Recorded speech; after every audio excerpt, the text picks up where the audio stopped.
એણે એ રેગિંગ સામે એણે અવાજ ઉઠાવ્યો તો બી ખરો, એણે એના એચઓડીને જાણ પણ કરી હતી. એટલે મારી એવી નમ્ર અપીલ છે કે એ 4 રાક્ષસોને આ ફિલ્ડમાંથી બાયકોટ કરો, એમના નામની લાલ લીટી વાગી જવી જોઈએ. આરોપીઓ બિંદાસ ફરે, ખુશ રહે અને જામીન પાત્ર થાય.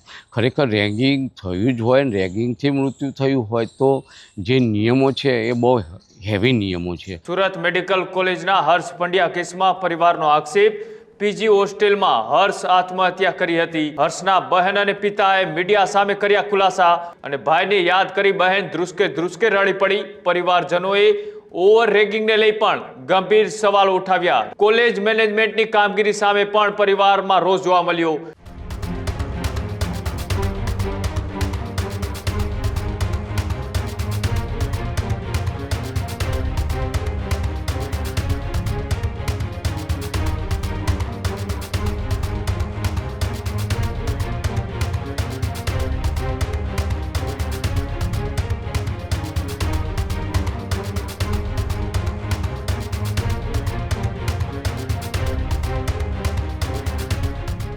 આગળ વાત કરીએ સુરતની નવી સિવિલ હોસ્પિટલની અંદર રેગિંગનો ભોગ બનનાર ડોક્ટર હર્ષ પંડ્યાનો પરિવાર હવે ખુલીને આવ્યો છે. સુરત મેડિકલ કોલેજના હર્ષ પંડ્યા કેસમાં પરિવારનો આક્ષેપ, પીજી હોસ્ટેલમાં હર્ષ આત્મહત્યા કરી હતી. હર્ષ પંડ્યાના પરિવારની મીડિયા સામે મોટી વાત. હર્ષના બહેન અને પિતાએ મીડિયા સામે કર્યા ખુલાસા.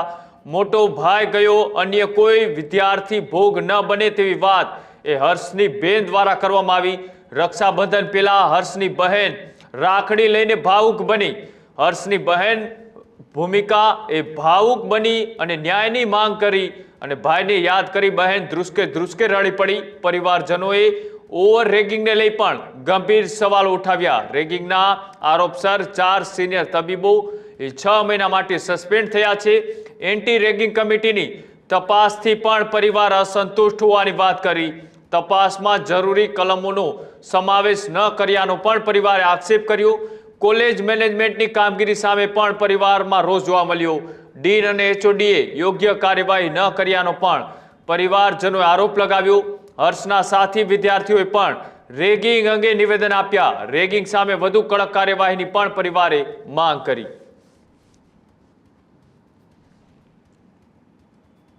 મને રવિવારે 9 ઓગસ્ટે એવું જાણવા મળ્યું કે મારો ભાઈ હવે અમારી વચ્ચે રહ્યો નથી અને અમે બધા ત્યાં ગયા. ત્યાં જઈ અને જોયું ત્યાં પછી અમને ત્યાં લોકલ વિદ્યાર્થીઓ ને માણસો જોડેથી અમને એવું જાણવા મળ્યું છે કે એની જોડે બહુ ગંભીર અને ખોટી રીતે રેગિંગ થઈ રહી હતી.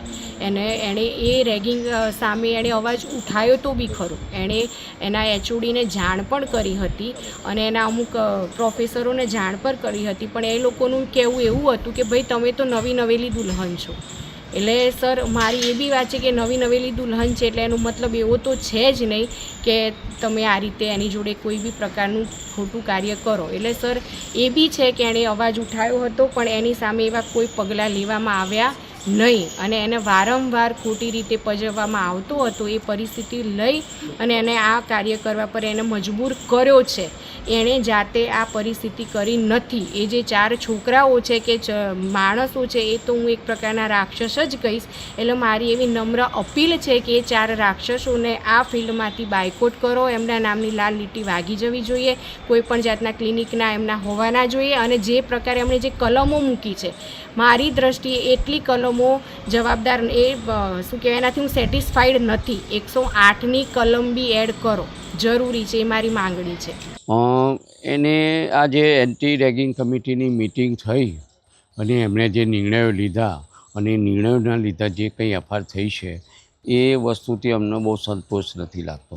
કારણ કે રેગિંગના કારણે જો મૃત્યુ થયું હોય તો આ પ્રકારના જે નિયમો લગાવ્યા છે અને આ પ્રકારની જે કલમો લગાવી છે એવી કલમ લગાવી છે કે આરોપીઓ બિંદાસ ફરે, ખુશ રહે અને જામીન પાત્ર થાય. ખરેખર રેગિંગ થયું જ હોય ને રેગિંગથી મૃત્યુ થયું હોય તો જે નિયમો છે એ બહુ હેવી નિયમો છે. યુનિવર્સિટીના નિયમો છે, નેશનલ મેડિકલ કાઉન્સિલના નિયમો છે, સુપ્રીમ કોર્ટની ગાઈડલાઇન છે. આ ગાઈડલાઇન પ્રમાણે જે રેગિંગને લગતી જે કલમો અને રેગિંગને લગતા જે પણ એક્શન લેવાયા હોય એમનું એક પણ એક્શન એક પણ કલમ એ લોકોએ ઉમેર્યું એવું મને દેખાતું નથી. અમે તબીબ છીએ અને તબીબ તરીકે એટલી વસ્તુ તો જાણીએ છીએ કે રેગિંગ થાય તો રેગિંગની અંદર કેવી કલમો લાગવી જોઈએ, અને કલમો લાગવા પછી એ ખરેખર તો રેગિંગની વાત એવી છે કે જો આ નિયમો પાળો તો રેગિંગની અંદર બિનજામીનપાત્ર ગુનો બને છે. ખેડૂત ભાઈઓ છે એ ખેતરમાં ડ્રોન ઉડાવતા હોય છે ત્યારે આપણે એક પ્રશ્ન સતાવતો હોય છે કે જે આપણે અત્યાર સુધી જીપીએસ ટેકનોલોજીવાળા ડ્રોન વાપર્યા છે, જેથી કરીને મોબાઈલ ટાવર છે અથવા તો હાઈ ટેન્શન લાઇન પસાર થતી હોય, કોઈ વૃક્ષો હોય, ત્યારે જે જીપીએસ ટેકનોલોજીવાળા ડ્રોન છે એમાં ટકરાય અને ટ્રેસ થાય છે. પણ એગ્રીઓન લાવ્યું છે જીએનએસએસ ટેકનોલોજી ડ્રોન, જેથી કરીને એ ડ્રોન છે એ કોઈ જગ્યાએ ટકરાય નહીં, પોતાની રીતે જ ડિસિઝન લે છે અને મૂવ થઈ જાય છે, જેથી કરીને જીએનએસએસ ટેકનોલોજી ડ્રોન છે એ વાપરવાનો આગ્રહ રાખો. હજુ સુધી તમે અમારી ચેનલને સબસ્ક્રાઇબ નથી કરી તો અત્યારે જ ન્યૂઝરૂમ ગુજરાતને સબસ્ક્રાઇબ કરો, ફેસબુક અને ઇન્સ્ટાગ્રામ પર ફોલો કરો.